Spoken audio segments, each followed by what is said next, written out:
పిటా act ద్వారా ఒక వ్యక్తి మీద తప్పుడు కేసు వేశారు. ఆ వ్యక్తికి న్యాయం జరగాలంటే ఏం చేయాలి?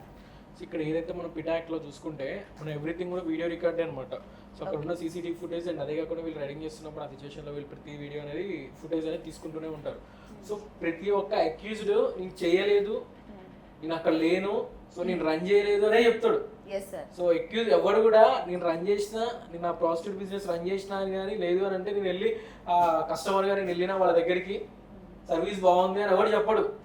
సో ఎవరు దొరికినా నా దగ్గరికి వచ్చే క్లయింట్లు కానీ ఎవరు చూసినా కూడా ఆడ కస్టమర్ గా వాడు వెళ్ళి సర్వీస్ అనేది ఎంజాయ్ చేసిన తర్వాత బయటకు వచ్చిన తర్వాత ఎవరన్నా వచ్చి పోలీసులు పట్టుకున్నారు అనుకోండి, ఎమ్మటే వాడు వచ్చి ఏం చెప్తాడంటే నాకు వచ్చి మళ్ళీ అడ్వకేట్ దగ్గరికి వచ్చి చెప్పేది ఏంటి అని అంటే, అసలు నేను ఆ లేను, నేను బయట ఫోన్ మాట్లాడుతూ ఉన్నా, లేకపోతే బయట నించొని వేరే వాళ్ళతో మాట్లాడుతూ ఉంటే నన్ను తీసుకొచ్చి బలవంతంగా లోపలికి ఇచ్చిర్రు అని చెప్పేసి.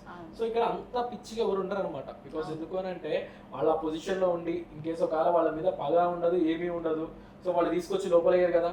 అండ్ అదే కాకుండా నేనే చెప్తా మా పక్కన ప్రాస్టిట్యూట్ బిజినెస్ రన్ చేస్తున్నారు వచ్చి చూసుకోండి అని అంటే వాళ్ళు ప్రాపర్ ఇన్ఫర్మేషన్ లేకుండా, ప్రాపర్ ఇన్ఫర్మేషన్ అంటే ఒక్కనే కాదు అక్కడ ఎంక్వైరీ చేసి దాని తర్వాతనే ప్రొసీడ్ అయిపోతూ ఉంటారు.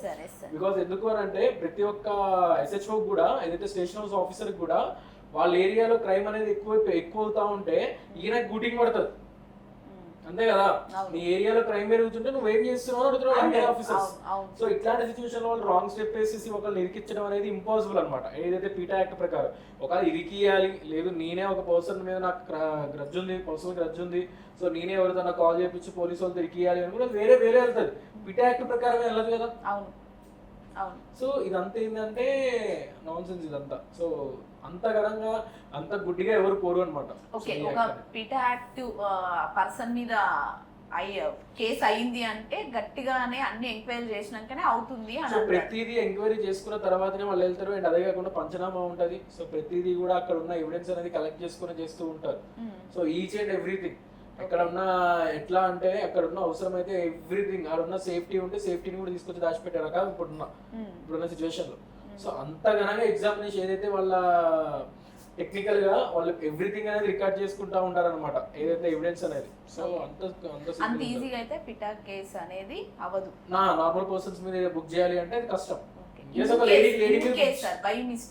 ఇన్ కేస్ బై మిస్టేక్ ఒక అలాగే అది అయింది అని అంటే మనం దాన్ని ప్రాపర్ ఎవిడెన్స్ చూపించేసుకొని అది చూపించేసుకుంటే ఏదైతే ప్రాపర్ ఎవిడెన్స్ చూపించేసుకొని నేను ఆ సిచ్యువేషన్ లో అక్కడ లేను, అసలు సంబంధమే లేదు, ఈ బిజినెస్ నేను రన్ చేయట్లేదు.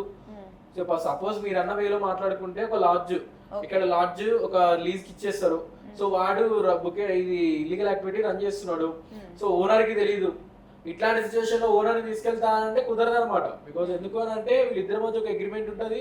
సో ఆ డైరెక్ట్ నేను ఇచ్చేసిన, సో అట్లాంటి సిచ్యువేషన్ లో నేను కనుక వేసిన అనుకోండి ఒక ప్రాపర్ ఎవిడెన్స్ ఏదైతే ఇష్టం వచ్చినట్లు వీళ్ళు ఒకవేళ తీసుకెళ్లి మన రిమాండ్ తీసుకున్నా ఏదైతే జ్యుడిషియల్ ఆఫీసర్ కి ప్రాపర్ గా ఇదంతా ఎక్స్ప్లెయిన్ చేస్తే ఆటోమేటిక్ గా అవసరమైతే FIR లో నుంచి రిమూవ్ చేయడం కూడా జరుగుతూ ఉంటది.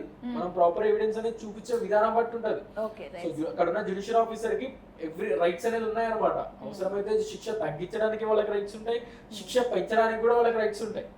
సో అక్కడ ఉన్న ఆఫీసర్స్ కి సో ఏదైతే ఒకవేళ మీరు తప్పుడు ఏదైతే తప్పుడు అనేది ఒకటి సో ఏదైతే తప్పుడు అఫెన్స్ అనేది మీద పడిందో దాన్ని కనుక నువ్వు నిరూపించుకున్నావు అనుకోండి, నీ దగ్గర ఉన్న ప్రాపర్ ఎవిడెన్స్ చూపించేసుకొని అవసరమైతే నీ కనుక నీ ఇన్వాల్వ్మెంట్ లేదు అని అంటే మేము కూడా FIR కాపీ నుంచి రిమూవ్ చేస్తూ ఉంటారు.